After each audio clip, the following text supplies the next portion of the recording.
بسم اللہ الرحمن الرحیم رب اشرح لی صدری ویسر لی امری واحلل عقدۃ من لسانی یفقہوا قولی رضیت باللہ ربا وبالاسلام دینا وبمحمد صلی اللہ علیہ وسلم نبیا ورسولا اللہ اکبر اللہ اکبر اللہ اکبر لبیک لبیک لبیک یا رسول اللہ صلی اللہ علیہ وسلم الحمدللہ رب العالمین والصلاة والسلام علی خاتم النبیین وعلی آلہ واصحابہ اجمعین اما بعد فاعوذ باللہ من الشیطان الرجیم بسم اللہ الرحمن الرحیم والذی جاء بالصدق وصدق به اولئک هم المتقون صدق اللہ العظیم وصدق رسولہ النبی الکریم الامین ان اللہ وملائکتہ یصلون علی النبی یا ایہا الذین آمنوا صلوا علیہ وسلموا تسلیما الصلاۃ والسلام علیک یا سیدی یا رسول اللہ وعلی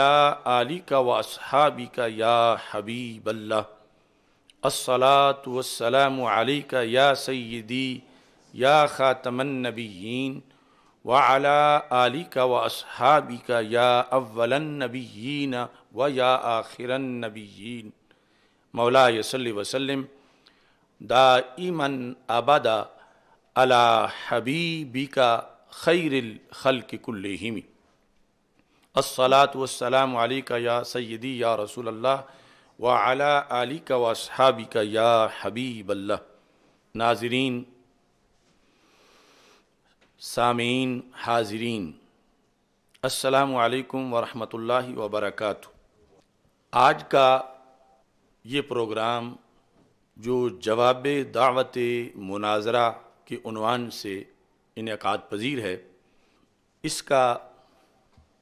پس منظر یہ ہے اللہ تعالیٰ کی فضل و کرم سے اور رسول اکرم صلی اللہ علیہ وسلم کی نگاہ عنایت سے عظمت سیدہ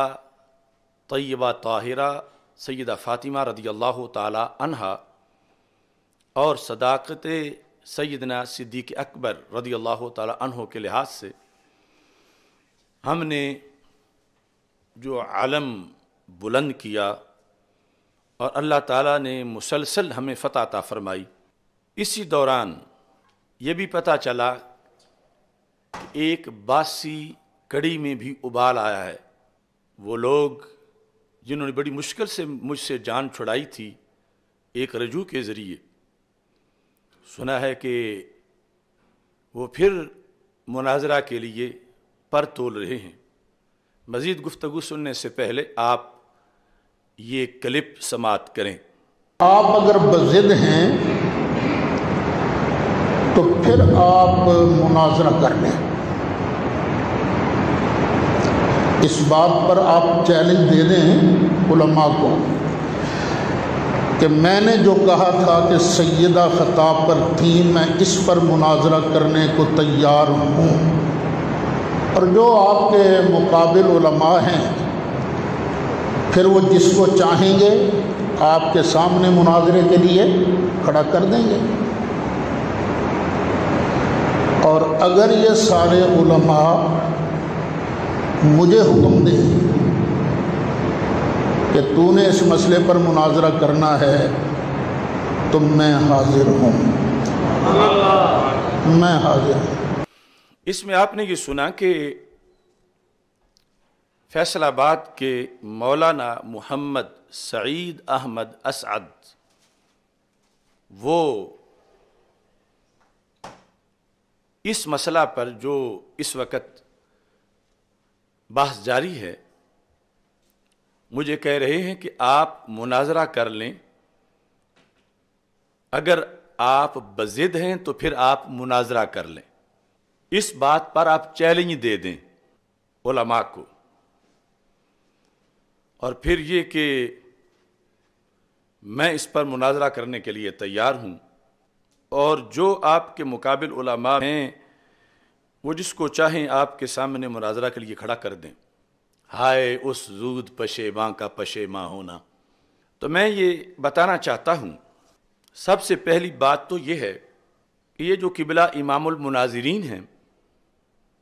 ان کو یہی پتہ نہیں کہ موضوع کیا ہے۔ انہوں نے ایک الزام، ایک غلط بات کو میری طرف منسوب کر کے اس پر کہا کہ تم مناظرہ کا چیلنج دو۔ وہ بات کیا ہے کہ سیدہ خطا پر تھیں،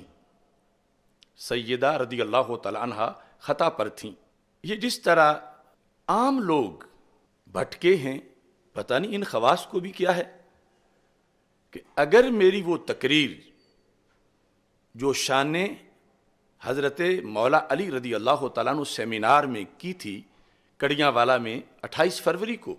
اگر ان جملوں سے چند جملے پہلے اور بعد کے یہ خود ہی سن لیتے تو انہیں معلوم ہو جاتا کہ یہاں تو کوئی اعتراض ہے ہی نہیں، کیونکہ وہ تقریر جب ہو رہی تھی تو سٹیج پر 40 سے زائد علماء و مشائخ تھے، پیران طریقت، سادات، مدرسین، شیوخ الحدیث۔ ان میں سے کسی کو حواس بھی نہیں ان میں بات آئی، کوئی چیز نہیں کھٹکی کہ کوئی توہین ہو گئی ہے یا ناجائز لفظ بولا گیا ہے۔ کئی مہینے بعد بھی سامعین میں سے کسی کے دل میں کوئی بات نہیں آئی، لیکن جب ایک رافضی لونڈے نے اس کو کاٹ کے اور اس کو خود اپنے لفظوں میں گستاخی بنا کے اور پھر بعض نے اپنی طرف سے خطا کار کے لفظ گڑ کے آگے اس کو چلایا تو اس سے انتشار پیدا ہوا۔ تو یہ تو موضوع ہے ہی نہیں، موضوع ہے عظمت سیدہ فاطمہ رضی اللہ تعالی عنہا اور صداقت صدیق اکبر رضی اللہ تعالی عنہ۔ ان دونوں پر پہرا دینے کے لیے جو سیدنا پیر مہر علی شاہ صاحب رحمہ اللہ تعالی نے روافض کے مقابلے میں ایک ان کی دلیل ذکر کر کے تصفیہ کے اندر اس کا جواب دیا، یہ موضوع ہے۔ اور میں تو کتنے کلپ آپ کو دکھا سکتا ہوں میری گفتگو کے، میں خود کہہ چکا ہوں کہ مطلقاً شان سیدہ فاطمہ رضی اللہ تعالی عنہا بیان کرتے ہوئے خطا کی نسبت جائز ہی نہیں، باغ فدق کو بھی بیان کرتے ہوئے خطا کی نسبت جائز ہی نہیں۔ یہ دو مرحلے جو ہیں انہی میں لوگ پھنسے ہوئے ہیں۔ مجھے کوئی ایک بھی ایسا آدمی، کوئی لکھنے والا، کوئی بولنے والا میرے خلاف نہیں ملا کہ جس نے اصل موضوع کو دیکھا ہو کہ جہاں گفتگو ہو رہی تھی وہ کس موضوع پر تھی۔ وہ روافض کی ایک نہایت خطرناک دلیل، یہ جو سیدنا صدیق اکبر رضی اللہ تعالی عنہ کو معاذ اللہ ظالم ثابت کرنے کے لیے وہ دیتے ہیں اور پھر قرآن پہ حملہ کرتے ہیں، اس کے جواب میں یہ بولا جا رہا تھا۔ اور جوابی کارروائی کے اندر بولے گئے الفاظ کے ضابطے عام صورتحال سے جدا ہوتے ہیں، یعنی بعض الفاظ جو عام صورتحال میں بولنے نامناسب بھی ہوں جوابی طور پر مناسب ہو جاتے ہیں۔ جس طرح کہ میں یہ مثال دے چکا ہوں، اگر آپ کو سننے کی توفیق ہوئی ہو کہ بخاری شریف میں رسول پاک صلی اللہ علیہ وسلم کی حدیث شریف ہے، اس کے لحاظ سے میں نے حوالہ دیا کہ جوابی کارروائی میں کس طرح مجبوراً کچھ لفظ بولنا پڑتے ہیں کہ جب ایک شخص اللہ کا ذکر کر رہا ہے، اللہ رحیم ہے، کریم ہے، ستار ہے، غفار ہے، رؤوف ہے، قدیر ہے، حلیم ہے، خبیر ہے، اور ساتھ ہی یہ کہہ دیتا ہے کہ اللہ اعور یعنی کانا نہیں ہے، تو فوراً سب کو جھجک لگے گی اس پر کہ یہ کیا ضرورت تھی یہ بات کہنے کی۔ اس کی جو ان گنت شانیں ہیں تو وہ شانیں بیان کرو کہ وہ قادر ہے، وہ قدیر ہے، وہ رؤوف ہے، وہ رحیم ہے، تو یہ کہنا وہ اعور یعنی کانا نہیں، حالانکہ نہیں میں عیب کی نفی ہی کی گئی ہے، کانا ہونا عیب ہے اور نہیں میں نفی کی گئی ہے، اس بات نہیں کیا گیا۔ مگر پھر بھی ذوق زخمی ہو جاتا ہے عمومی حالات میں کہ اس کی ضرورت کیا ہے. مگر یہ الفاظ اس ذات نے بولے ہیں جو کائنات کے سب سے بڑے توحید پرست ہیں، حضرت محمد مصطفیٰ صلی اللہ علیہ وسلم، جو سب سے بڑھ کر الوہیت کا ادب کرنے والے ہیں. بخاری شریف میں ہے کہ رسول پاک صلی اللہ علیہ وسلم نے فرمایا ان اللہ لیس بآور، اس کا حوالہ ہم پہلے بیان کر چکے ہیں کہ اللہ آور نہیں، آور کا معنی ہے کانا. تو کیا کوئی یہ کہے گا کہ سرکار نے معاذ اللہ نامناسب لفظ بولے رب کی شان کے لحاظ؟ ہرگز ہرگز ہرگز، ایسا سوچنا بھی جائز نہیں. تو پھر کیوں بولے گئے؟ سبب کیا تھا؟ سبب یہ تھا کہ یہاں جوابی صورتحال تھی، دجال کا رد کرنا تھا، اور دجال کا رد کامل طریقے سے یوں ہوتا تھا چونکہ پہلے وہ جس دلیل کو، یعنی دجال اپنے جس دعوے کو، جس حیثیت کو ذکر کر رہا تھا، اس کے رد کے لیے یہ الفاظ بولے گئے کہ ہمارے آقا صلی اللہ علیہ وسلم نے فرمایا کہ وہ دعویٰ کرے گا کہ میں اللہ ہوں، تو سرکار فرماتا ہے انہو اعور، دیکھو روتا ہے اللہ بننے کو، انہو اعور وان اللہ لیس بآور، کہ یہ تو کانا ہے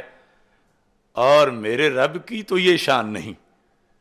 یعنی یہ آور ہے اور اللہ آور یعنی کانا نہیں ہے. اب یہ لفظ جو ویسے نامناسب تھے مناسب ہو گئے، کروڑہا درجہ مناسب ہو گئے کہ جوابی صورتحال تھی. تو اس واسطے قبلہ امام المناظرین صاحب جب سوال دیکھو کہ رافضی کہہ کیا رہے ہیں، شاید پوری زندگی میں آپ کو کبھی یہ جواب دینے کی کا نوبت آتی تو آپ کو آج عجیب نہ لگتا کہ جو چیز موضوع ہے ہی نہیں آپ اسے موضوع بنا کے میرے نام لگا رہے ہیں. میں تو خطا کی نسبت کا عمومی حالات میں قائل ہی نہیں ہوں، نہ اس وقت کہ جب مطلقاً شان سیدہ رضی اللہ تعالی عنہ بیان کی جا رہی ہو، نہ اس وقت کہ جب باغ فدق بیان کیا جا رہا ہو. اب کئی لوگوں کی یہاں سوچ چڑھی ہوئی ہے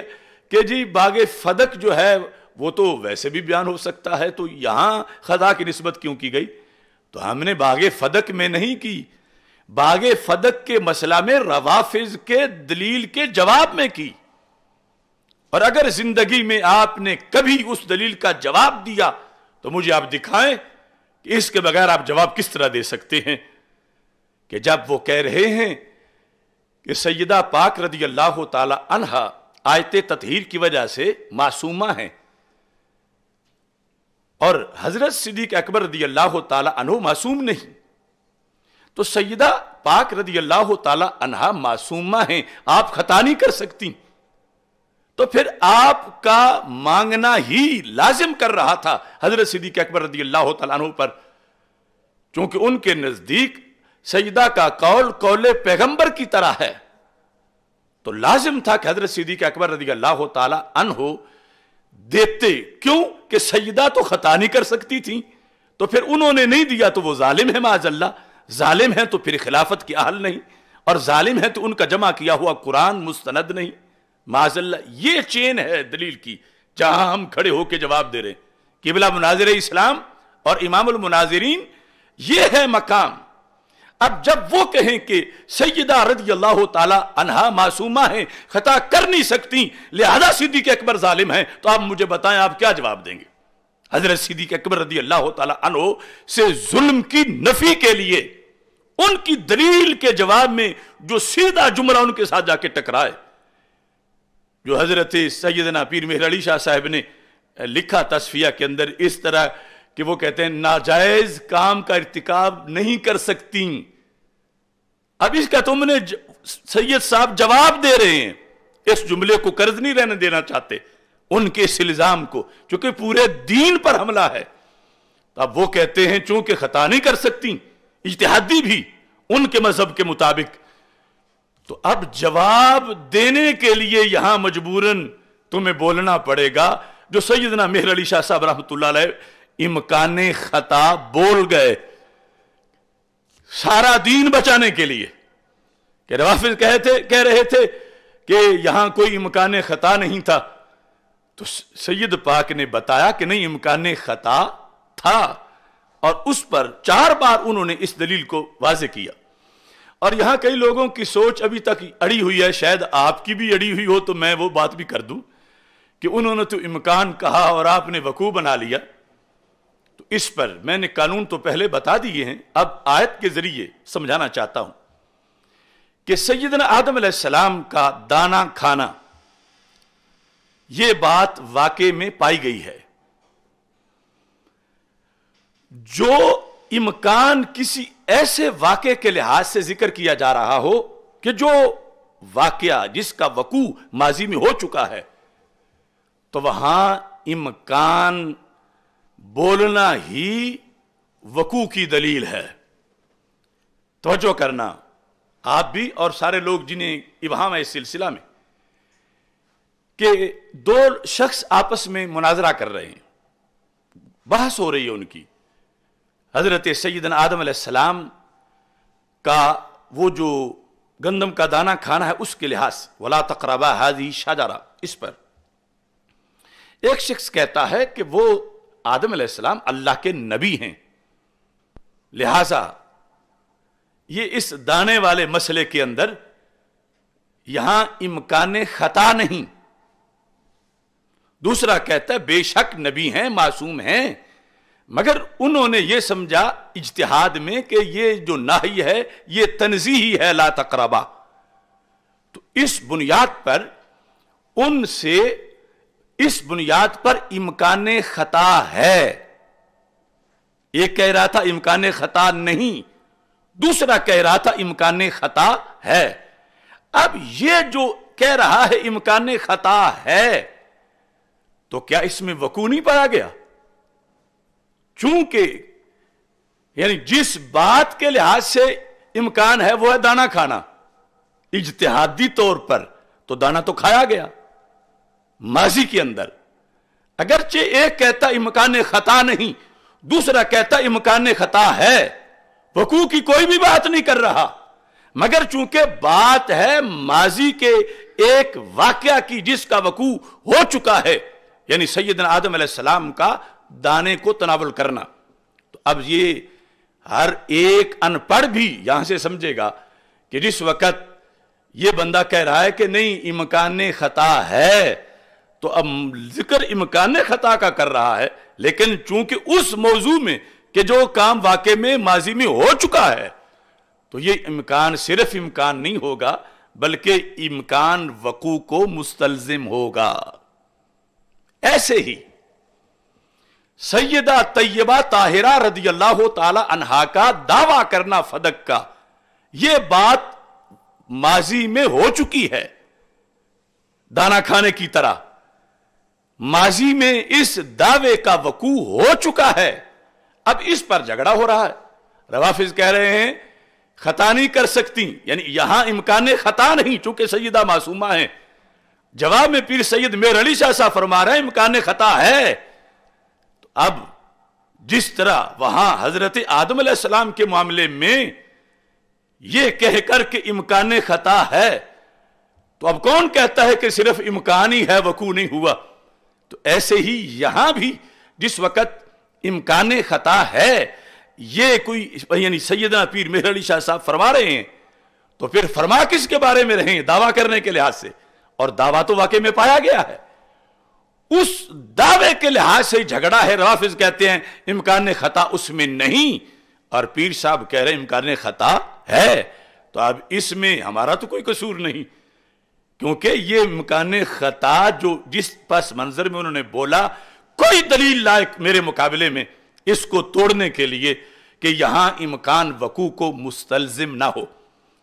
اور یہاں یہ بات بھی میں وضاحت کرنا چاہتا ہوں، فتاوی رضویہ کا میں نے ایک حوالہ دیا، تو اتنے انجان بندے ہیں امکان کذب والے مسئلے میں،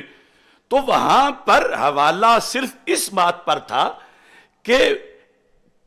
کس صورت میں امکان وقوع کو مستلزم ہوتا ہے۔ وہ عبارت فتاوی رضویہ سے پڑھی جس میں فعلیت اور دوام کا ذکر ہے، تو کچھ پھر آگے وہ ساری عبارت کو اس مسئلے پر منطبق کرنا چاہتے ہیں. تو انہیں یہ خبر نہیں، میں نے تو ہاں فوراً خود ہی کہہ دیا تھا، خود ہی، کہ جب جن کے جگر کا ٹکڑا تھیں، جب حدیث شریف سنی تو سر تسلیم خم کر لیا. تو میرے ذمہ فعلیت کو کیسے لگایا جا سکتا؟ میرے ذمہ دوام کو کیسے لگایا جا سکتا؟ میں تو خطا اجتہادی کی بھی وہ قسم بتا رہا ہوں جو سریع الزوال ہے، کیونکہ کبھی خطا اجتہادی وہ بقا والی ہوتی ہے، زائل نہیں ہوتی، اور کبھی خطا اجتہادی زائل ہوتی ہے. اور ان میں پھر دو قسمیں ہیں، ایک بطیء الزوال ہے، دوسری سریع الزوال ہے، اور یہ وہ ہے جو سریع الزوال ہے، خطا اجتہادی جو بہت جلد زائل ہو گئی. اور یہ سب کچھ یہ جواب دینے کی صورت میں جو کوئی دوسرا مجھے جواب دے کر دکھائے اس مقام پر. تو اس بنیاد پہ یہ وضاحت بھی مناظرہ اسلام میں آپ کے سامنے کر رہا ہوں کہ پانی آگے گہرا کتنا ہے، تاکہ اندازہ ہو جائے کہ مناظرہ کرنا کیسے ہے. اب یہاں پر آپ کو تو یہی معلوم نہیں کہ موضوع کیا ہے. یعنی آپ پہلے مرحلے میں، دوسرے مرحلے میں جو لوگ اٹکے ہوئے ہیں آپ انہی میں ہیں، اور وہ ہمارا موضوع ہی نہیں ہے. ہمارا موضوع ہے تیسرا، جواب دیتے وقت جیسے دجال کا رد کرتے ہوئے ان اللہ لیسا بِأَعْوَرْ، ہمارے آقا علیہ السلام نے فرما دیا. عمومی حالت میں مناسب نہیں تھا، مگر اس وقت یہی جواب تھا. تو اس بنیاد پر مجبوراً جواب دینا چونکہ فرض تھا، پورے دین کا مسئلہ تھا، تو حضرت سیدنا مہر علی شاہ صاحب رحمۃ اللہ علیہ نے جواب دیا اور وہ ہم نے پیش کیا. اب اس جواب کے اندر آج یہ مجھے آفر کر رہے ہیں کہ آپ پھر مناظرے کا چیلنج دیں، تو میں کہتا ہوں قربان جاؤں آپ لوگوں کے حالات سے باخبر ہونے پر کہ آپ کو پتہ ہی نہیں کہ میں کب سے چیلنج دے رہا ہوں اس موضوع پہ، جو موضوع اصل میں ہے. کب سے چیلنج اس موضوع پہ میں دے رہا ہوں. تو اب یہ میرے ثبوت دیکھ لو کہ چیلنج آپ کے کانوں تک کیوں نہیں یہ آواز پہنچی، اور کیا حق ہے اس شخص کو اس موضوع پہ بولنے کا جسے پتہ ہی نہیں کہ کہاں تک سفر طے ہو چکا ہے، منزل کہاں ہے، اور وہ ابھی تک کھڑا ہی جو ہے وہ 0 پوائنٹ پہ ہے، اور باتیں جو ہے وہ کافی آگے کی کرنا شروع ہو گیا. یہ میں کلپ آپ کو سنانا چاہتا ہوں. 14 جون، اور آج آپ کا مجھے یہ کہنا کہ مجھے چیلنج کرو، مجھے پتا ہے چیلنج جب میں کرتا ہوں تو پھر ہوتا کیا ہے، چیلنج کے بعد کیا ہوتا ہے یہ مجھے معلوم ہے کہ آپ کس طرح مجھے ہی نہیں خضر حیات جیسے لوگوں کو بھی چیلنج کر کے جو پورے مسلک کے خلاف بک بک کرتا ہے، اور پھر آپ اس سے جفی ڈال کے اس کے بعد صلح کر لیتے ہیں. اور جو مقاصد تھے کہ مناظرہ ہم نے ترک کر دیا ہے اور آگے ہم نے یہ کام کرنا ہے، وہ کام کہاں ہے؟ کیا کیا ہے آپ نے وہاں؟ ہینڈز اپ کر کے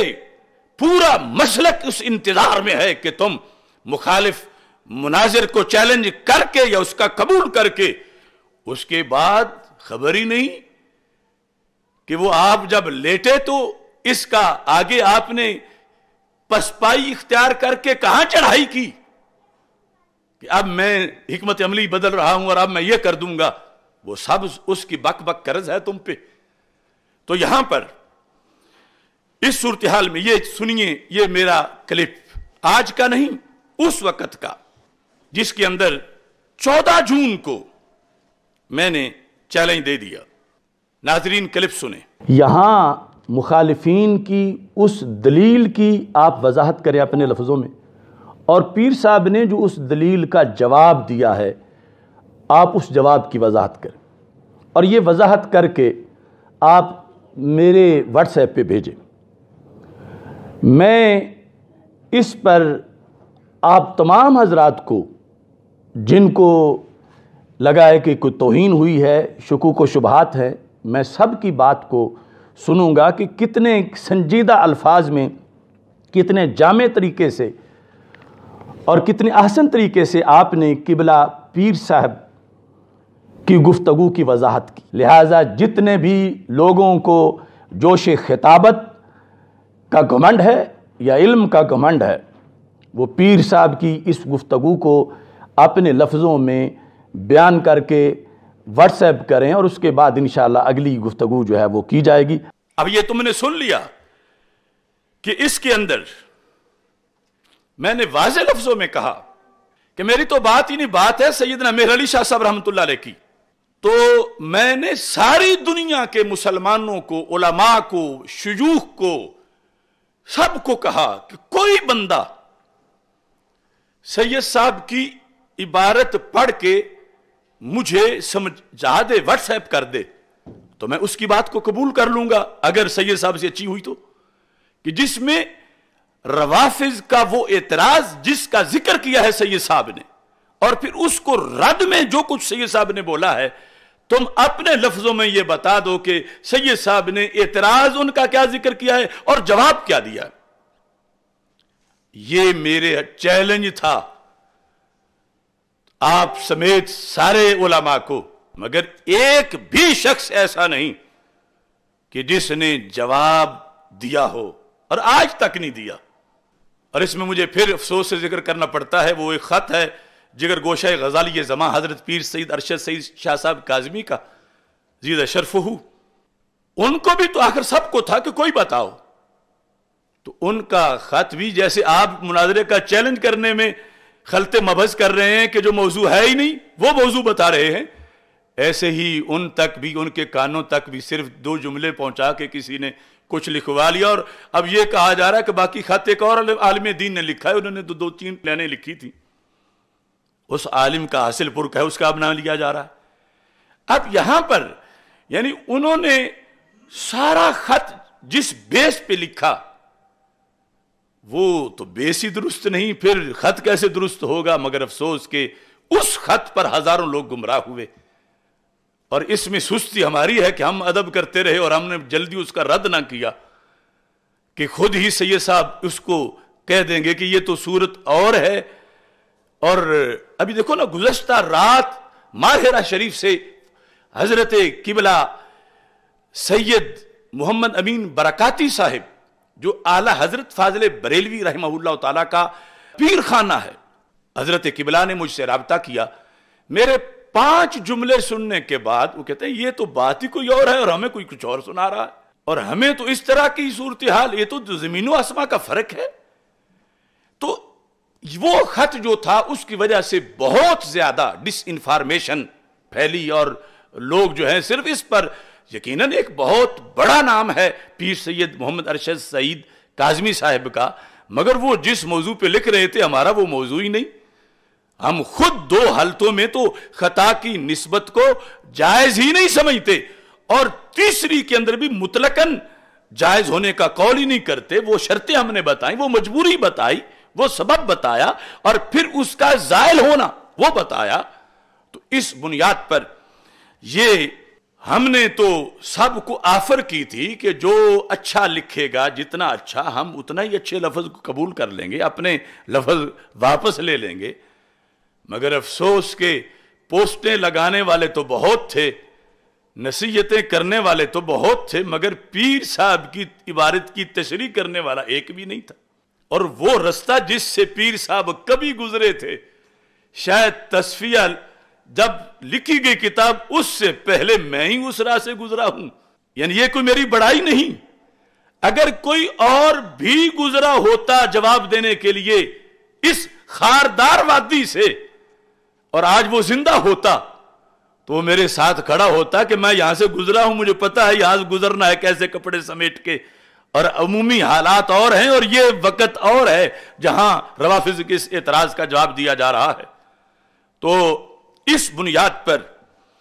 آپ سن کے موضوع کے لحاظ سے بھی ذرا سمجھ لیں کہ آپ کو کیا کرنا ہے مناظرہ کے اندر۔ یہ 14 جون کا معاملہ تھا، اس کے ساتھ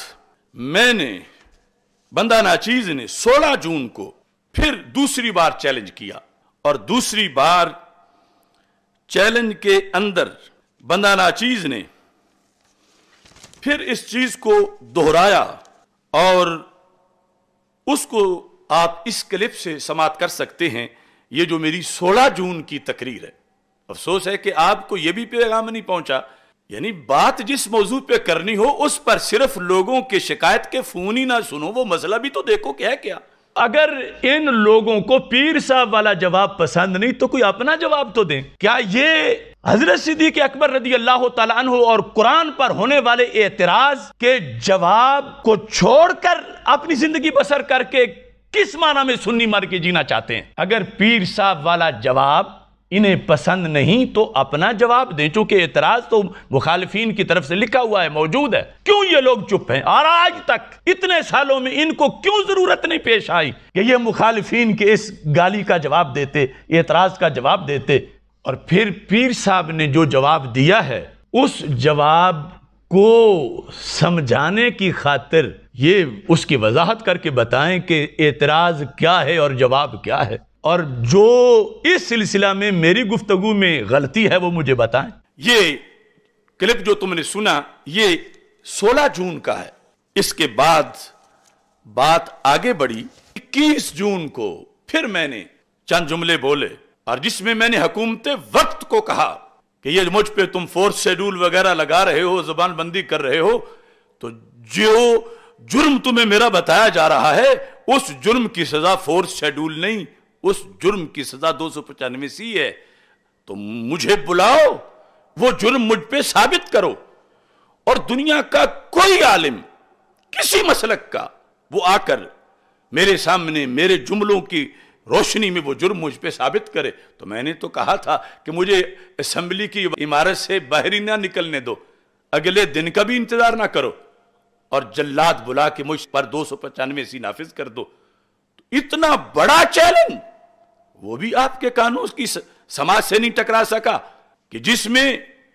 میں نے پوری دنیا کے مخالفین کو دعوت دی اور آگے اپنا سر پیش کر دیا۔ تو آپ اپنی مناظرانہ صلاحیت حکومت کو دے دیں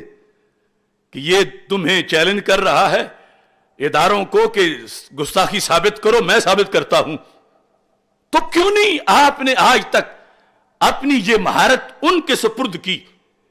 اور وہاں قومی اسمبلی میں، سینٹ میں، سپریم کورٹ میں تم کلپ ریکارڈ کروا کے کہتے کہ یہ بندہ دعویٰ کر رہا ہے کہ مجھ پہ ثابت کرو توہین، تو میں ثابت کرتا ہوں۔ آپ کیا اس ملک میں نہیں رہتے؟ یہ 21 جون کو میں کہہ رہا ہوں، کیا اس میں کوئی شک ہے چیلنج کرنے میں؟ اب یہ کلپ کی صورت میں بھی آپ سماعت کریں، میرے سامنے توہین رسالت ثابت کرے، میرے حوالے سے توہین سیدہ پاک ثابت کرے، تو میں آپ خود اقرار کر رہا ہوں۔ یہ جو تم پابندیاں لگاتے پھرتے ہو، زبان گبندیاں کرتے پھرتے ہو، فورس شیڈول میں ڈالنے کی دھمکیاں دیتے پھرتے ہو، توہین رسالت کی سزا فورس شیڈول نہیں ہے، زبان بندی نہیں ہے۔ اگر توہین رسالت، توہین سیدہ پاک ثابت ہوتی ہے تو مجھے اسمبلی کی عمارت سے باہر نہ نکلنے دو، اور اگلے دن کا بھی انتظار نہ کرو، جلاد بلا کر مجھ پر میرے کہنے پر 295C پر عمل کر دو۔ اس کے بعد بات پھر بھی ختم نہیں ہوئی۔ 25 جون کو بندہ ناچیز نے پھر جب پریس کانفرنس کی کھلا خط سنانے کے لیے صدر کو، وزیر اعظم کو، چیف آف آرمی سٹاف کو، چیف جسٹس آف پاکستان کو، پوری قوم کو، سب مخالفین کو، اس میں پھر میں نے کہا کہ اسمبلیوں میں میرے خلاف قراردادیں پاس کرنے والوں کچھ شرم کرو، میں مر تو نہیں گیا، میں زندہ ہوں، مجھے بلاؤ، اور جس طرح کی تم قراردادیں منظور کر رہے ہو وہ جرم ثابت کرو۔ اور میں نے مطالبہ کیا کہ جرم ثابت کرو تو فوراً مجھ پہ 295C نافذ کرو، اور جرم ثابت نہ ہو، اور بالکل کبھی ثابت ہو ہی نہیں سکتا، اللہ کا فضل ہے، چونکہ توہین کا ارادہ تو کیا، یا توہین کرنا تو کیا، اس کی بو تک بھی اللہ کے فضل سے ہمارے لفظوں میں موجود نہیں ہے، بشرطے کہ ما قبل اور ما بعد کو اکٹھا پڑھا جائے اور اس میں وضاحت کو دیکھ لیا جائے۔ اب یہ آپ کلپ سنیں کہ جس کے اندر میں پھر چیلنج کر رہا ہوں، مجھے اسمبلی میں بلاؤ اور میں اپنا موقف پیش کروں گا۔ دنیا کا کوئی عالم دین کسی فرقے کا میرے بیان کو سامنے رکھ کے صرف یہ نہیں، میری 15,000 تقریروں میں سے کوئی جملہ لے کہ وہ میرے سامنے آ جائے اور قرآن و سنت سے دلیل دے کہ یہ تو میں نے کفر بولا ہے، یا اس سے توہین ہو رہی ہے، توہین رسالت یا توہین سیدہ پاک رضی اللہ تعالی عنہا، اگر میں اس کے اس ثبوت اور دلیل کو رد نہ کر سکوں واضح طور پر اور توہین کا الزام ثابت ہو جائے تو میں خود کہہ رہا ہوں کہ مجھ پر صرف FIR نہ کاٹی جائے، اسی وقت مجھ پہ 295C جلاد بلا کے نافذ کر دی جائے۔ اب اتنی بار میرے چیلنج سے ابھی تمہیں پتہ نہیں چلا کہ آپ مجھے کہہ رہے ہو کہ چیلنج کرو، تو افسوس ہے حالات سے بے خبری کتنی ہے۔ کرنا چیلنج ہے اور کرنا جس کو ہے، یعنی اس لحاظ سے کہ جو موضوع ہے، جو بیان کرنے والوں نے اپنے انداز میں خیانت سے غلط لفظ لگا کے کہا تو یہ بالکل ایسے ہی ہے جیسے کسی نے کسی کو کہا کہ تیرا تو کوئی کان اتار کے لے گیا ہے، تو اس نے کان دیکھنے کی بجائے دوڑنا شروع کر دیا، حالانکہ کان تو ساتھ ہی لگا ہوا تھا، اتارنا کس نے تھا؟ تو کان تو اترا ہی نہیں، اور آگے واویلا شروع ہو گیا۔ کم از کم پہلے آپ اپنے کان کو تو ہاتھ مار لیتے کہ یہ تو مسئلہ ہے ہی نہیں جس پہ تم چاہتے ہو کہ چیلنج کروں، اور جو چیلنج ہے وہ تو میں مسلسل کر رہا ہوں۔ اب اس صورتحال کے اندر پھر آگے اسی موضوع پر چلتے چلتے ہمارے تو وہ الفاظ بھی ہیں کہ ہم نے جب کسی نے جواب نہیں دیا کہ یہاں کیا ہونا چاہیے تو ہم نے پیر میر علی شاہ صاحب کے لفظوں کی جگہ خود متبادل لفظ دے دیے۔ مجھے افسوس ہے کہ کچھ لوگ صرف فون سنتے ہیں کہ فلاں وزیر نے کہا رجوع کرواؤ، فلاں مشیر نے کہا رجوع کرواؤ، فلاں لیڈر نے کہا رجوع کرواؤ، اور جو وہ تقاضا کر رہے ہیں، جو وہ لفظ بدلوانا چاہتے ہیں کہ عوام کو پتہ نہیں چل رہا مسئلہ صحیح ہے، لفظ صحیح یعنی موقف صحیح ہے، اور صرف عوام کو کچھ لوگ گمراہ کر رہے ہیں، تو ہم نے تو دل جلا کے سر بام رکھ دیا، یعنی وہ لفظ بھی بدل دیے، اور کچھ ابھی تک ایسے ہیں بے خبر کو وہ لفظ بدلنے کا تقاضا کر رہے ہیں، حالانکہ وہ تو کب سارا مسئلہ حل کر کے دے بھی دیا۔ تو قبلہ امام المناظرین اگر آپ کے مزاج پہ گرانہ گزرے تو یہ ہے پس منظر جس کے لحاظ سے آپ نے مناظرہ کرنا ہے، اور آپ اپنی مناظرانہ صلاحیت بہت ضرورت ہے اس وقت روافظ کو، ان کو دے دیں۔ آپ کے سارے فرقوں سے بڑے اچھے تعلقات بھی ہیں اور بڑے آپ براڈ مائنڈڈ ہیں، تو حکومت کو دے دیں، اداروں کو دے دیں۔ ان کو اس وقت مجھ پر مقدمہ چلانے کے لحاظ سے بڑی ضرورت ہے اس چیز کی کہ گستاخی ثابت کی جائے، چونکہ یہاں سے لے کر امریکہ کی ساری ایجنسیاں اس میں ہیں کہ کسی طرح کوئی جرم بنا کر اس کے ذمہ ڈالا جائے، تو آپ اپنی پیش کر سکتے ہیں اس کی مہارت کو۔ اس کے بعد دوسری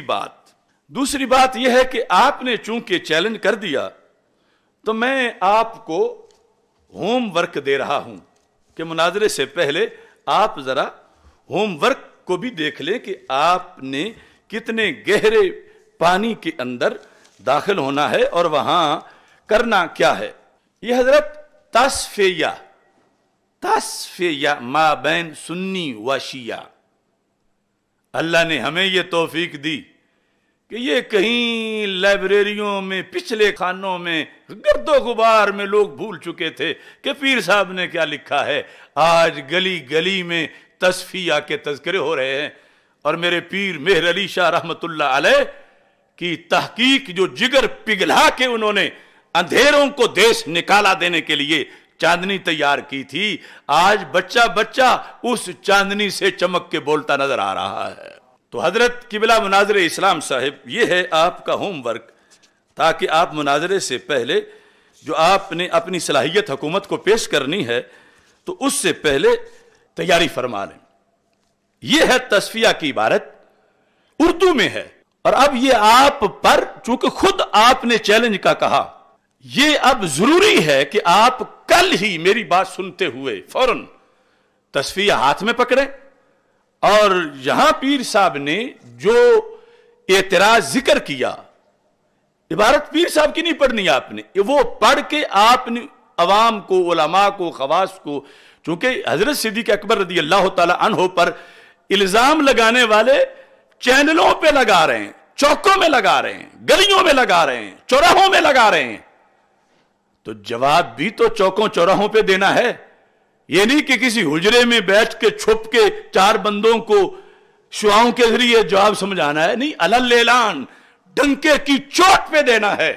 تو آپ اپنے لفظوں میں یہ سمجھائیں کہ پیر صاحب نے مخالف فریق کی کس دلیل کا ذکر کیا، اور وہ جواب جو پیر صاحب نے ذکر کیا جواب بنتا کیسے ہے۔ اگر آپ اس پہ عمل کر گئے مجھے پتا چلے گا کہ گہرے پانیوں سے کیسے پار کوئی نکلتا ہے، کہ میں نے جس محاذ پہ کھڑا ہو کے جنگ کر رہا ہوں، تمہیں کیا خبر کہ کیا ہے راہ و رسم شاہ بازی۔ کبھی یہ جواب دیا ہوتا تو پتا ہوتا۔ تو اب آپ کا یقیناً آپ کی صلاحیتیں بڑی مشہور زمانہ ہیں، اور آپ بڑے امام المناظرین ہیں، اور آپ یہ مخالف کی دلیل اور اس کا جواب جو پیر صاحب نے دیا، پوری عبارت نہیں، آدھی صرف میں وہ پڑھ کے سنا دیتا ہوں، اگلی تو مزید مشکل ہے، آدھی عبارت آپ اپنے لفظوں میں، سادہ لفظوں میں، آسان لفظوں میں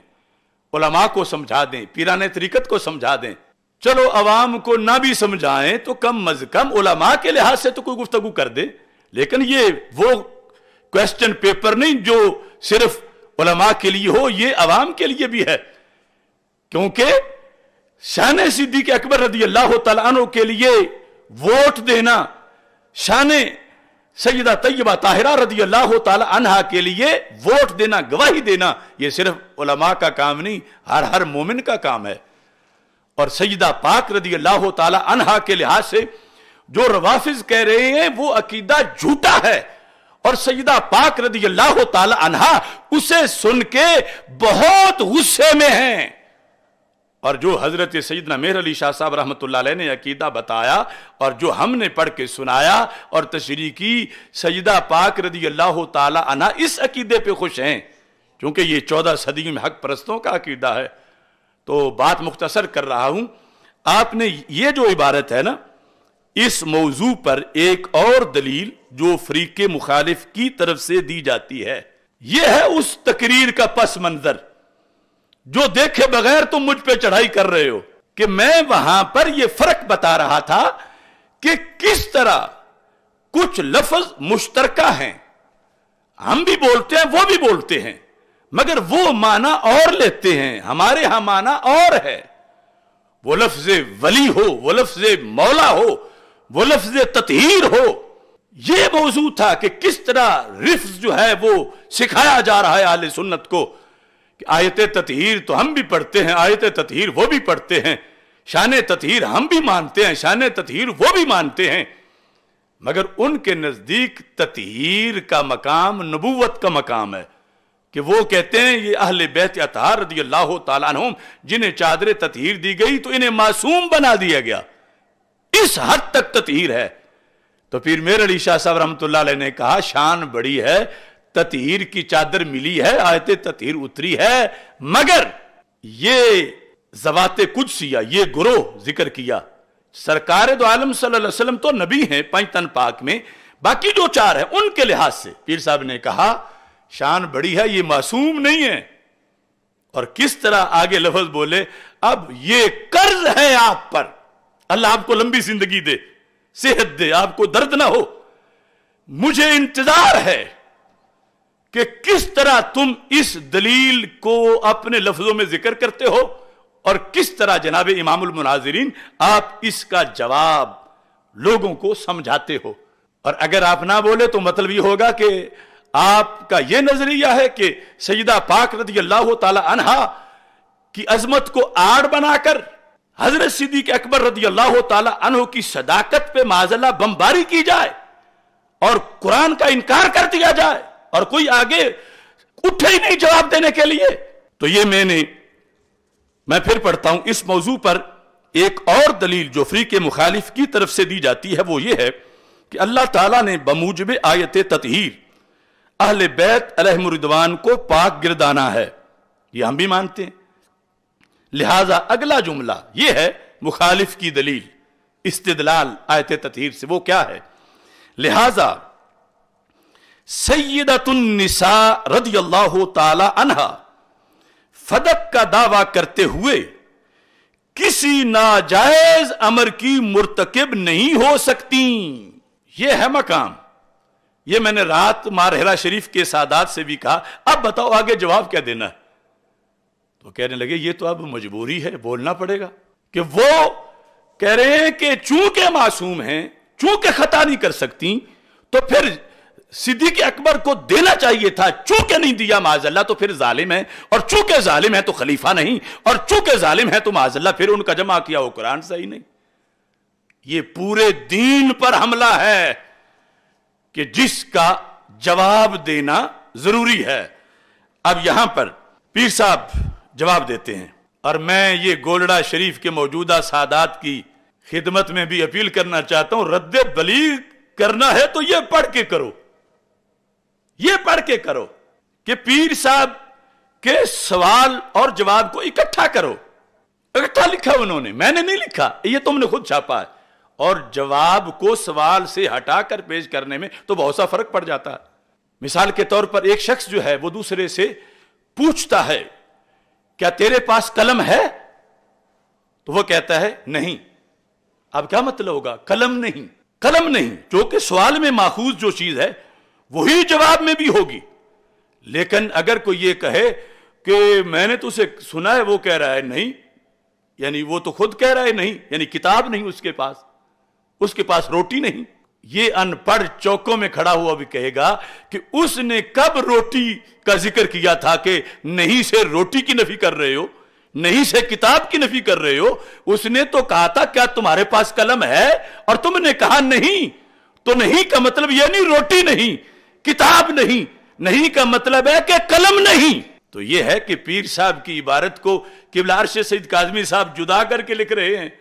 تو پھر دلیل کے بغیر عبارت پہلے کے ذکر کے تو مطلب کیسے واضح ہوگا؟ پھر کوئی کہتا ہے سجدہ پاک کا تو وہاں ذکر ہی کوئی نہیں، تو سوال میں تو سجدہ پاک کی تو ذکر ہے. کہ ان کی دلیل میں ذکر کرتے ہوئے پیر میر علی شاہ صاحب رحمۃ اللہ علیہ فرماتے ہیں لہذا سیدۃ النساء رضی اللہ تعالی عنہا فدق کا دعویٰ کرتے ہوئے کسی ناجائز امر کی مرتکب نہیں ہو سکتی، ان کی دلیل ذکر کرتے ہوئے. تو سجدہ پاک کا تو سوال میں ذکر ہے، دلیل میں ذکر ہے. اب جواب کے اندر جو کچھ آ رہا ہے یقیناً 100% وہ بات سیدہ پاک رضی اللہ تعالی عنہا کے بارے میں ہے، اور وہ بات ان روافض کے الزام کا جواب ہے.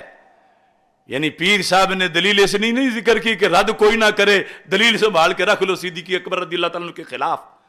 نہیں، دلیل اس لیے ذکر کی کہ میں مہر علی دنیا میں چلا جاؤں اور پیچھے کوئی صلاحیت والا نہ بھی ہو تو کم از کم یہ پکی پکائی کھیر تو پیش کر دے اس وقت. اس واسطے وہ جواب دے گئے تھے، اور اس بنیاد پہ ہم نے کہا ہم وارث ہیں کہ اگر کسی اور نے یہ مقام پڑھ کے آج شولوں میں کھڑے ہو کر سنایا ہے تو اس کے پاس ورثہ ہے. میں نے کو وہاں کسی غلے کی وراثت کا ذکر نہیں کیا کہ میں پیر میر علی شاہ کے دربار کا وارث ہوں اور غلے سارے میرے ہیں وہاں پر پڑے ہوئے. میں نے وہ تو رد بلیغ کانفرنس کے اندر اتنے دنوں سے جو میں کہہ رہا تھا، وہاں کے وہ جو خاص سٹائل کے مفتی ہیں انہیں بھی اور خطیبوں کو بھی وہاں کہ یہ ہے لکھا ہوا. ملفوظ کی وہ حیثیت نہیں ہوتی جو ہاتھ کے لکھے ہوئے کی ہوتی ہے. ملفوظ کسی نے سنا، پتہ نہیں کتنا یاد رہا، پھر لکھتے وقت کیا بھول گیا، یہ تو خود لکھی انہوں نے. تو کیوں نہیں وہاں کسی ایک خطیب نے بھی جب میرے خلاف گولڈا شریف میں وہ کانفرنس میں ایڑی چوٹی کا زور لگا رہے تھے تو کوئی ایک بندہ تو یہ لینے پڑھ کے سمجھاتا؟ تو وہ میرے پیر ہیں یا ان کے پیر ہیں؟ میں پڑھ کے سمجھا رہا ہوں اور وہ نہیں پڑھ سکے. کیوں؟ وہ پڑھیں گے تو ان کی کچھ لوگوں سے دوستی ڈسٹرب ہو جائے گی. آج سب سے پہلے تو انہیں مخالفین کہنا پڑے گا، اور جو موافقین بنا کے بیٹھے ہیں مخالفین انہیں کیسے کہیں؟ اور پھر ان کی دلیل اور اس کے جواب میں جتنے آج پتھر میں نے کھائے ہیں اتنے ہی وہاں کھڑا ہو کے جو جواب دیتا اسے بھی پڑھنے تھے. لیکن یہ ہر بندے کا جگرا نہیں کہ اتنے پتھر کھائے. یہ کوئی فقیر حافظ الحدیث کا غلام ہی اتنے کھا سکتا ہے. تو اب یہاں پر قبلہ امام المناظرین یہ دیکھ لیں، پیر صاحب فرماتے ہیں اس دلیل کا تفصیلی جواب آگے چل کر دیں گے. اب بار بار وہ جواب کہہ رہے ہیں تو میں برملا کہہ رہا ہوں، کوئی ایک بندہ بھی نہیں اس ملک میں جو میرے نظریے کو رد کر سکا ہو. کسی نے پہلے مرحلے کا رد کیا، اس کی میرا دعوی نہیں خطا کو نسبت کرنے کا. کسی نے دوسرے مرحلے میں اس میں دعوے دار ہی نہیں، مدعی نہیں، میں خود روک رہا ہوں. میں نے کبھی نہیں بولا. میری ہزاروں تقریریں ہیں، کوئی ایک جملہ دکھا دو کہ فدق کے مسئلے کے اندر بھی کبھی ہم نے ایسا بولا ہو. ہاں، جب ٹی وی پر ظالم کہا گیا، سیدنا صدیق اکبر رضی اللہ تعالیٰ عنہ کو کافر کہا گیا معاذ اللہ، اور جواب دینا ہم نے ضروری سمجھا. اور جواب دیتے دیتے ہم نے کہا کہ بڑے بڑے اماموں کے ذکر ہو رہے ہیں، ہم خاک پنجاب کے ایک سید کا حوالہ بھی دے دیں. اور ہم نے یہ حوالہ دیا. اب اس پس منظر کے اندر اس کا ذکر ہے، لہٰذا یہ چھوٹے چھوٹے کئی مفتی، کئی چمن، کئی زمن، کئی یہ کئی وہ، جو بات ہی نہیں اس بات میں الجھے پھرتے ہیں. کئی خطیب، کئی ادیب، انہیں پتہ ہی نہیں کہ وہ جو آج ادب بتا رہے ہیں، میری وہ تقریر تو سنو. میں وہ کسی وقت سناؤں گا اس کے کلپ بھی لوگوں کو کہ جہاں یہ بات ہوئی تھی کہ میں نے اس میں کس انداز میں شان اہل بیت رضی اللہ تعالیٰ عنہ کو بیان کیا، کتنے حوالے دیے. یہ مجھے آج سکھانے لگے ہیں کہ ان کی سوچ ہی نہیں کہ بات ہے کس جگہ کی. یہ سمجھ رہے ہیں کہ بات ہے لاہور کی، کوئی سمجھتا ہے پشاور کی، کوئی سمجھتا ہے بغداد شریف کی، مگر بات تو تھی مدینہ شریف کی. اور وہاں کوئی سوچے تو اب میں پھر دکھا رہا ہوں. اب یہ افسوس ہوگا کہ اگر یہ علماء کتاب نہ ڈھونڈے جو روزانہ میرے خلاف پوسٹیں کرتے ہیں اور فتوے داغتے ہیں، تو یہ پھر ایک بار سب کو چیلنج ہے، اپنے لفظوں میں پیر صاحب کی بات جواب میں رکھ کے بیان کرو، اور پہلے ان مخالفین کی دلیل. لیکن سر فہرست اب میرے روئے سخن ہے امام المناظرین کی طرف، اور بہت جلد میں چاہتا ہوں کہ وہ اس کی عبارت کی وضاحت کریں. کیا ہے عبارت؟ اس دلیل کا تفصیلی جواب آگے چل کر آیت تطہیر کی فصل میں دیا جائے گا. یہاں اتنا کہہ دینا کافی ہے کہ آیت تطہیر کا مطلب ہرگز یہ نہیں کہ یہ پاک گروہ معصوم ہے. ہرگز یہ نہیں جو مقابل لے رہا تھا. آپ نے کہا تطہیر ہے، مگر تطہیر سے معنی یہ نکالنا کہ معصوم ہے، یہ نہیں. معصوم نہیں ہے. معصوم نہیں ہے کا مطلب کیا ہے؟ جان کی امان پاؤں تو پیر صاحب کا لکھا ہوا پڑھوں. کہتے ہیں معصوم کہ یہ ہرگز مطلب یہ نہیں کہ وہ پاک گروہ معصوم ہے اور ان سے کسی قسم کی خطا کا سرزد ہونا ناممکن ہے. ہرگز یہ مطلب نہیں. تو کیا مطلب بنا؟ کہ خطا کا سرزد ہونا ممکن ہے. پوری دنیا کو میرا چیلنج ہے، اس جملے کا کوئی اور مطلب بتائے جو جواب میں پیر صاحب لکھ رہے ہیں. تو یہ وہ پنجابی میں کہتے ہیں کہ ڈوگی جائی ال پانی جاندا ہے. ٹھیک ہے، ہم سید نہیں، لیکن ہم دین کے خادم تو ہیں. تو اس بنیاد پر اب یہاں آگے کیا لکھتے ہیں؟ اس کا مطلب یہ ہے کہ امکان خطا ہے، خطا سرزد ہو سکتی ہے تطہیر کے باوجود. چادر تطہیر ان کو ملی ہے، لیکن امکان خطا ہے. آگے اس کا کہتے ہیں مطلب یہ ہے کہ اگر بمقتضائے بشریت ان سے کوئی خطا سرزد بھی ہو تو وہ عفو و تطہیر الہی میں داخل ہوگی. خطا سرزد بھی ہو، خطا سرزد بھی ہو، یہ ہے امکان خطا. اور جس طرح آدم علیہ السلام کے مسئلے میں کہ چونکہ یہ واقعہ ماضی میں ہو چکا ہے دعویٰ کرنا فدق کا، تو اب امکان خطا وقوع کو مستلزم ہوگا. اب یہ سمجھانا ہے. اب جس کسی کو آج میں وہ ہمارے ایک دوست ہوا کرتے تھے کبھی، وہ کیا کہا کرتے تھے، اب تو پتہ نہیں وہ ہوں گے تو میرا خیال ہے زندہ ہی، لیکن کبھی تو وہ ختم نبوت کے مسئلے پر بھڑک جاتے تھے، ان کی غیرت جوش مارتی تھی. اب سندھ اسمبلی میں 12 نبی ماننے کا قول کیا گیا اور سیدہ فاطمہ رضی اللہ تعالی عنہا کو ام الانبیاء کہا گیا، نبیوں کی ماں. لیکن ہمارے وہ پرانے دوست آج کل ان کی چھینک کی آواز بھی نہیں آ رہی کہ ختم نبوت پہ حملہ ہو رہا ہے. وہ کہا کرتے تھے پیڑاں ہو اور پھکیاں ہو. تو میں یعنی یہ سارا ٹولہ جو میرے خلاف بول رہا ہے، اصل میں پیڑاں ہو تے پھکیاں ہو، یعنی ان کے بولنے کا یہ مقصد نہیں کہ یہاں کوئی یہ شان سیدہ طیبہ طاہرہ رضی اللہ تعالی عنہا کے پہرے دار بن کے بول رہے ہیں، ورنہ تو اللہ کی شان پہ پہرا دینا پہلے ہے، شان رسالت پہ پہرا دینا پہلے ہے، شان خلفائے راشدین جن کے بارے میں معاذ اللہ معاذ اللہ معاذ اللہ معاذ اللہ کنجر کے لفظ بولے جا رہے ہیں، اور وہ اللہ کہ جس کے بارے میں یہ لفظ بولے جا رہے ہیں کہ وہ سیدہ کے در کی خاک میں قدموں میں ہے، جوڑوں میں ہے. تو پتہ چلا ایمان کی بنیاد پر ہوتا تو پھر کہیں ادھر بھی تو کوئی لفظ بولتے. ان کے ہوتے ہوئے غازی پھندے پہ چڑھ گیا، کوئی نہ بولا،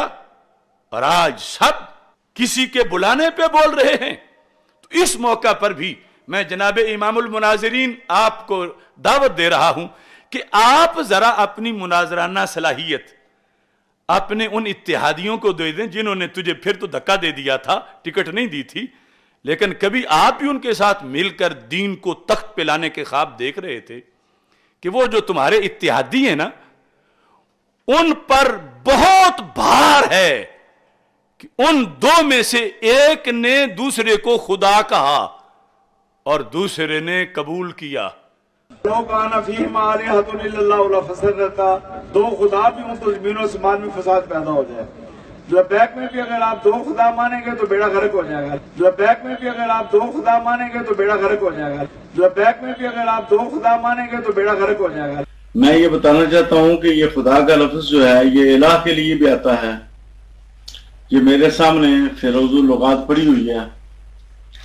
اس کا معنی مالک بھی ہوتا ہے، آقا بھی اور حاکم بھی. تو جب الہ کا لفظ جو ہے اس کے لیے خدا ہو تو پھر الہ کے معنی میں ہوتا ہے، جب بندوں کے لیے ہو تو پھر آقا اور حاکم کے معنی میں ہوتا ہے. جیسے علی کا لفظ جو ہے اللہ کے لیے بھی آتا ہے، علی شیر خدا بھی علی ہیں، اور ہم اپنے بیٹوں کا نام بھی علی رکھ سکتے ہیں. داتا اللہ بھی ہے اور داتا حضرت داتا گنج بخش بھی ہیں. تو بعض الفاظ ایسے ہوتے ہیں کہ وہ اللہ کے لیے بھی استعمال ہوتے ہیں، مخلوق کے لیے بھی استعمال ہوتے ہیں. اور یہ واضح کفر ہے. ان دونوں کو داتا صاحب کے سامنے بیٹھے ہوئے جلسے میں کہا گیا کہ سٹیج پہ دو نبی بیٹھے ہیں معاذ اللہ. کتنا بڑا حملہ الوہیت پہ تھا، کتنا بڑا حملہ نبوت پہ تھا. چلو ان کو مناظرہ کرنے کا نہیں پتا یا اور کوئی نہیں، تو آپ ہی ان کو اپنی مناظرانہ صلاحیت دے دیں اور میرے ساتھ بات کریں، کیونکہ آگے جنازوں کا مسئلہ ہے. میں تو فتویٰ دے دوں گا اگر وہ توبہ کے بغیر مرے کہ ان کے جنازے میں شرکت کا حکم کیا ہے. میرے رب کی توحید کا مسئلہ ہے، میرے رسول علیہ السلام کی نبوت کا مسئلہ ہے. لہذا آپ اپنی مناظرانہ صلاحیت ان کو دے دیں اور ان کا بوجھ اتاریں. اور آپ بڑے قانون جانتے ہیں کہ اعلانیہ جرم کی توبہ بھی اعلانیہ ہوتی ہے. کاش کہ آپ نے فیض آباد کی طرف بھی رخ کیا ہوتا کہ جرم کتنا انٹرنیشنل لیول پہ کیا جا رہا ہے، اور توبہ کا تقاضا کرنا تو کوئی دور کی بات ہے، دم بھی کوئی نہیں مار رہا. تو اس کے ساتھ چلو ٹھیک ہے، آپ انہیں مناظرانہ صلاحیت نہیں دے رہے تو مجھے پھر میرے زخم بھی، میرے دل کے جو پارا پارا ہے کہ میں نے اتنے دلیلیں دیں گزشتہ سال تمہیں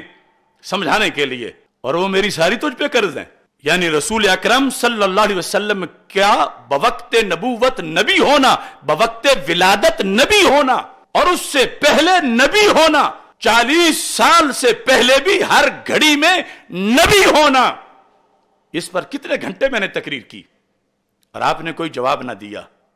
اور آپ نے چیلنج کر کے پھر چند شخصیات کے پیچھے چھپنا چاہا۔ ہم فیصل آباد گیا، پھر بھی باہر نہ نکلے۔ آج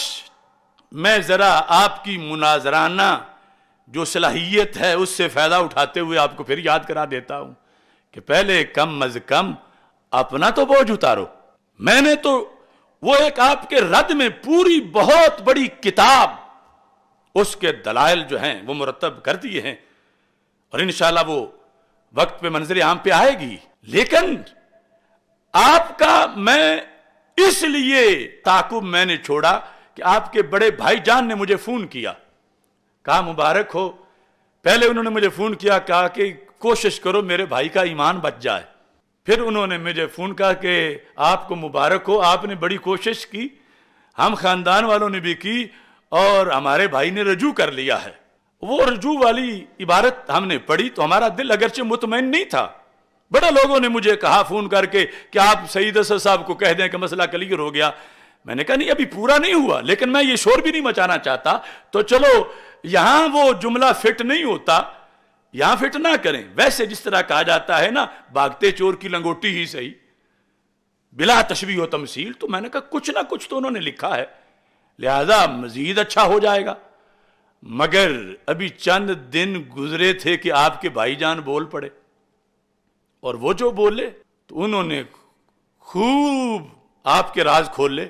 انہوں نے یہاں تک کہہ دیا، بولتے ہوئے ان کے الفاظ یہاں تک تھے کہ میرے بڑے بھائی مولانا محمد سعید اسد صاحب شروع سے جنتیوں کے سچے عقیدے کو، جنتیوں کے سچے عقیدے کو اتنے زبردست طریقے سے بیان فرمایا کرتے تھے کہ مخالف کو مانے بغیر کوئی چارہ نہیں رہتا تھا۔ اس وجہ سے اللہ پاک جل جلالہ نے اور رسول پاک صلی اللہ علیہ وسلم نے ان کو وہ عزت عطا فرمائی جو بہت کم لوگوں کو نصیب ہوتی ہے۔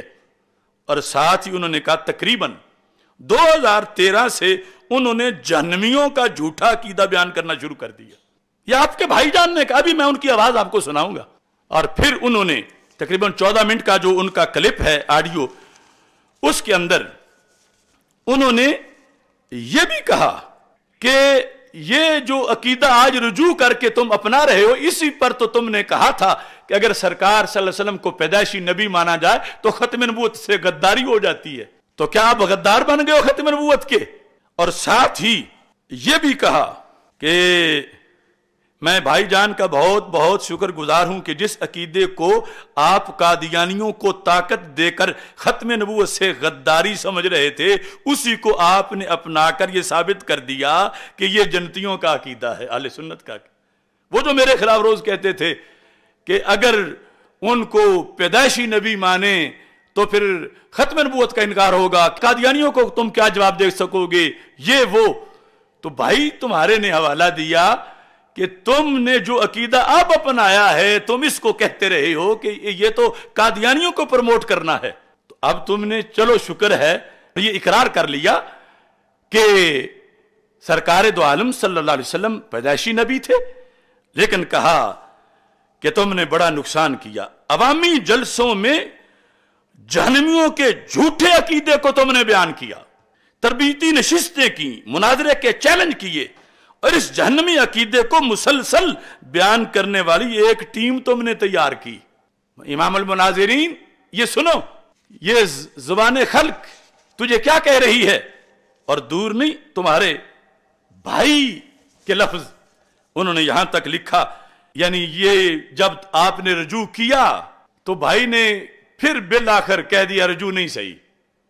ابھی بہت گڑبڑ ہے۔ کن لفظوں میں بھائی نے کہا؟ انہوں نے کہا مولانا حبیب امجد صاحب جو کہ حضرت فقیہ العصر مفتی محمد امین نقشبندی قدس سر العزیز کے لخت جگر ہیں، امام المناظرین آپ کے چہیتے بڑے خوبصورت بھائی ہیں۔ انہوں نے کہا کہ دنیا میں بھائی جان آپ کی ذلت تو ساری دنیا دیکھ رہی ہے، دنیا میں تو آپ کی ذلت ساری دنیا دیکھ رہی ہے، لیکن صرف دنیا میں ہی نہیں، آگے بھی بہت کچھ ہے، اور کہا رب کا فرمان ہے، اس کی وجہ سے میں بولا ہوں بھائی تمہیں سمجھانے کے لیے، اگرچہ میں تمہارا شاگرد ہوں اور کبھی شاگردوں کو استادوں کو سمجھانا پڑ جاتا ہے۔ تو قو انفسکم واہلیکم نارا، قو کہا یہ آیت ہے کہ اپنے آپ کو اور اپنے گھر والوں کو عذاب سے بچاؤ۔ کہتے ہیں آپ میرے گھر والے بھی ہیں، میرے بڑے بھائی بھی ہیں، میرے استاذ بھی ہیں، میرے والد کی جگہ بھی ہیں، میرے اندر جتنی طاقت تھی میں نے آپ کو آگ سے بچانے کی بہت کوشش کی ہے۔ اگر آپ خود ہی جہنم میں چھلانگ لگانا چاہتے ہیں تو آپ کو کون روک سکتا ہے؟ امام المناظرین ذرا یہ آواز تو سنو، یہ آپ کے کیا بھائی کی آواز نہیں ہے؟ تو اگر وہ تجھے کہہ رہے ہیں تو پتا چلا کہ تم تو ابھی خود مقروض ہو نبوت کے مسئلے پر، تم اوروں کو کیا نصیحتیں کر رہے ہو؟ اعلانیہ توبہ کی، اور جب تم مقروض ہو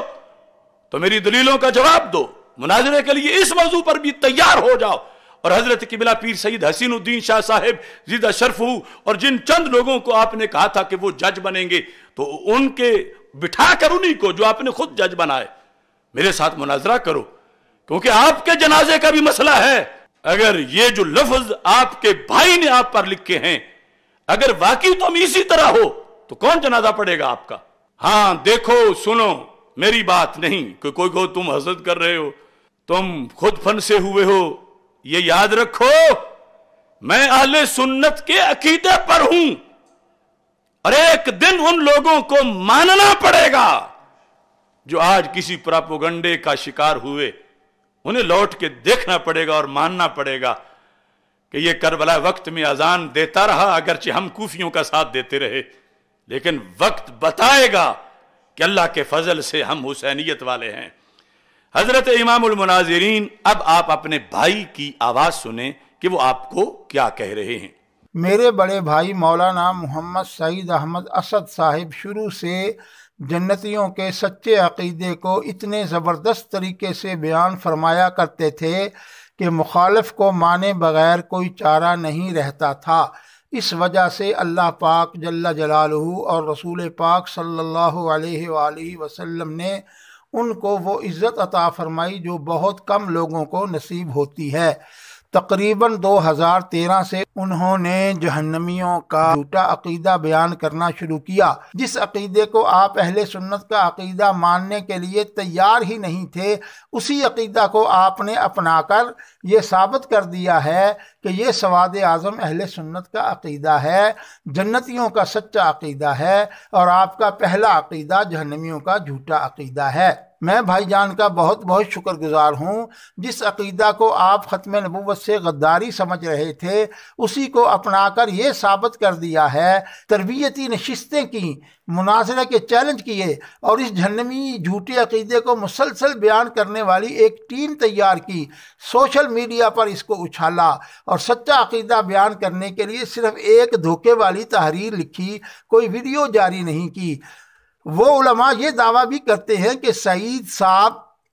جہنمیوں کے اس جھوٹے عقیدے کو غلط کہہ ہی نہیں سکتے، کیونکہ ان کی بہت زیادہ بےزتی ہو چکی تھی۔ اس بےزتی کو عزت میں بدلنے کے لیے ایسی دھوکے والی تحریر لکھی ہے جس سے لوگ یہ سمجھیں کہ مولانا نے رجوع کر لیا ہے، اور میرے وہ بھائی جو اس مسئلہ میں میرے مخالف تھے وہ مجھ سے متفق ہو چکے ہیں، لیکن اندر سے جہنمیوں والا جھوٹا عقیدہ نہیں چھوڑا۔ اور یہ رجوع اس لیے نہیں ہے کہ رجوع یہ ہوتا ہے کہ جھوٹی بات کو غلط کہہ کر سچی بات کو اپنایا جائے۔ جب سعید صاحب نے جہنمیوں کے اس جھوٹے عقیدے کو غلط کہا ہی نہیں ہے تو یہ رجوع کیسے ہو گیا؟ دنیا میں آپ کی ذلت تو ساری دنیا دیکھ رہی ہے، لیکن جس طرح اللہ کا یہ فرمان سچا ہے ایسے ہی قیامت کے دن سخت عذاب کا فرمان بھی